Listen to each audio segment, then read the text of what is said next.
Hello' everyone, good morning. দেখিছেনে বতৰটো কেনেকুৱা কৰিছে? আৰু মোৰ খাব মন গৈছে পুৰি। আৰু মাতটো শুনি চাগে নিশ্চয় গম পাইছে মোৰ চৰ্দি হৈ আছে। আৰু কালি আপোনালোকক একেবাৰে টাইম দিব নোৱাৰিলোঁ, কাৰণ কালি আমি গৈছিলোঁ নামঘৰ। মৰ্ণিং 7:30তে যোৱা আৰু আমি ইভিনিং আহিছোঁ 2:40 মানত। চ' আহি গাটো ইমান বেয়া লাগিলে, শুলোঁ আৰু এতিয়া মৰ্ণিং উঠিছোঁ। আৰু দেখিছে নহয়, পুৰি খাব মন গৈছে ক'লোৱেই। ইফালে মাৰি থোৱা আছিলে, মই বেলি ডাইৰেক্ট পুৰিছোঁ। আৰু কালি যিহেতু আপোনালোকক মই টাইম দিব নোৱাৰিলোৱেই, আজি আপোনালোক সকলোৰে ভিডিঅ'বোৰ চাই মই লাইক কমেণ্ট কৰিলোঁ।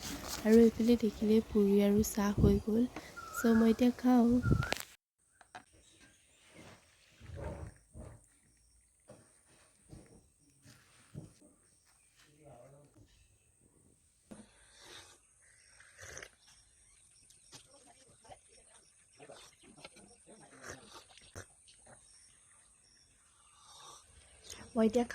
বাই।